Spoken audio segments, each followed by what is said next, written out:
All right, guys, what's going on? Welcome back to Chris's Sports Corner. Real quick, man. Hope everybody's having a great, Thursday. Now, first of all, I'm not trying to get some cool points. It's just really, really bright out here. All right, I don't want some. You trying to be cool with shades on? No. It's bright. Anyway,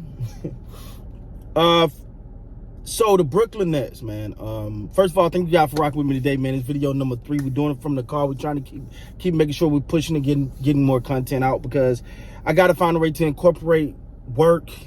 And anyway, so the Brooklyn Nets, it appears that the popular consensus is the Brooklyn Nets have to make a decision: Kyrie or Steve Nash.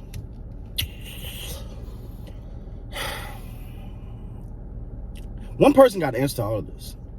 One person going to answer this question. You could say, whatever. It's one guy. One guy got to answer all of this. It's not the management. It's not the owner. They're going to follow one guy's lead. Kevin Durant. Kevin Durant is going to be the one that going to lean one way or the other, and they're going to say, all right, this is who we rolling with. Now, let's look at both guys. Steve Nash. I felt bad for Steve Nash from day one. You can go back on his channel and you can check the video. I felt bad for him walking into that situation. When you get a new coach and the player comes out and say, we really don't need a coach. I can coach sometime. Him and Kyrie and Kevin Durant was having this conversation. He said, you can coach sometime, I can coach sometime. We don't really need a coach. I knew right there Steve Nash was in trouble.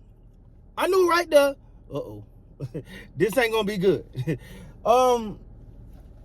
With Steve Nash having no coaching experience, I don't know the qualifications other than Kevin Durant signed off on bringing him in because of his working with Kevin Durant in the past. He thought it'd be a good opportunity, whatever his reasoning was.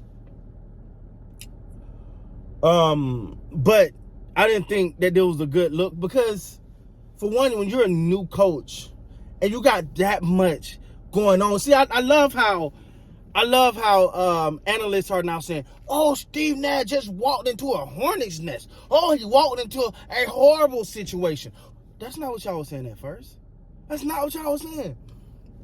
Some people, I've even heard analysts say, he got an easy job, man. He just, Kevin Durant, Kyrie at the time, James Harden, he just walking in there, he got the best team in the NBA. No. He didn't just walk into some fancy fairy tale job. I don't know if that's what the Brooklyn Nets thought it was going to be because of the two guys that they had.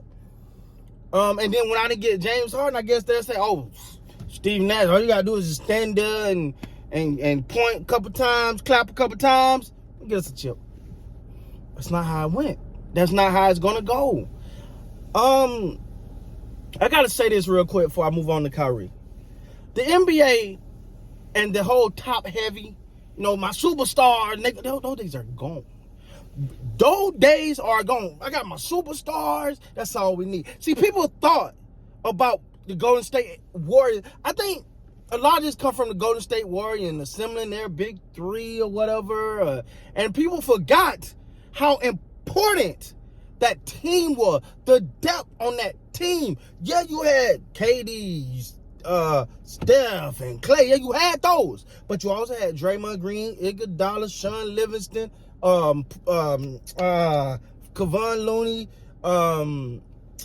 what's the other guy who used to come off the bench? Anyway, but you had those guys, and that team was deep. And they was known for defense. Everybody knew about their three-point shooting, how good, blah, blah, blah. But their defense was what they hung their hat on. See, what the Brooklyn Nets are learning, what the Lakers are learning, is you can put the names in the slots and make it all top heavy if you want. You ain't winning like that. You ain't winning like that. Like Brooklyn, it was a time when Brooklyn get everybody. LaMarcus Aldridge, Blake Griffin, obviously the other three. I mean, they about to go into Brooklyn. Brooklyn gonna be that. Brooklyn gonna be no. It's called a basketball team for a reason. Now, Kyrie Irving, phenomenal talent. One of the greatest scorers of the basketball that the game has ever seen. The problem you got with Kyrie is, it's saying, I got a question for him and his teammate.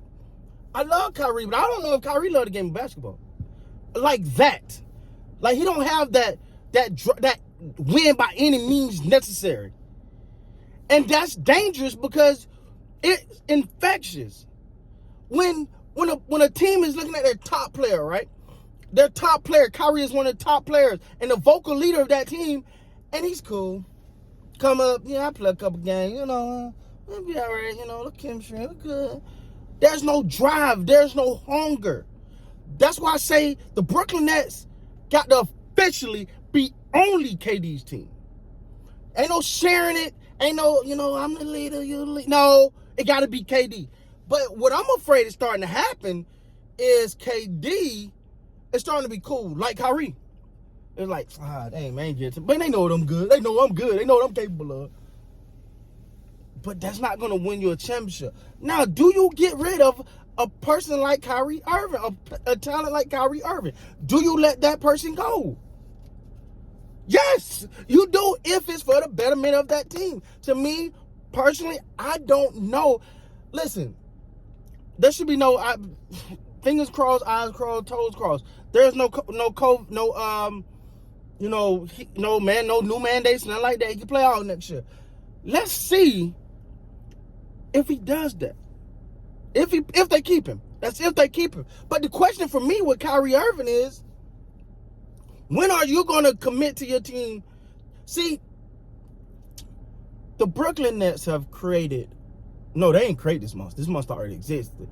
They just, what's the right term I'm looking for? Like, for lack of better terms, just made the monster worse. Like, they just roll out the red carpet for him. He can do what he wants, show up when he wants. Someone gonna take that franchise and take that player and say, hey, this is our standard. See, Brooklyn is a new team. Yeah, they got the star power, but they ain't solidified themselves yet. And with their fan base, they hasn't solidified themselves yet. They got to solidify themselves, but it started with a standard. Hey, you're going to show up every day. You're going to ball. If you don't ball, you don't play. You got to be committed and and build some type of culture in Brooklyn. But it starts with Kevin Durant. I think Kevin Durant can do it. I think he can be a great leader. I just think he's cool not being, but he's going to have to decide, man. This is you wanted your own team. Have your own team. So, the decision Brooklyn looked like the decision everyone feel the Brooklyn got to make is Kyrie or Steve Nash. I don't think you can run it back the same way. So who do you choose? I think Kyrie seems like the more logical answer, but you still got your balancing that with that. So with that being said, guys, please like, comment, subscribe to the channel. Until next time, man, you guys be great.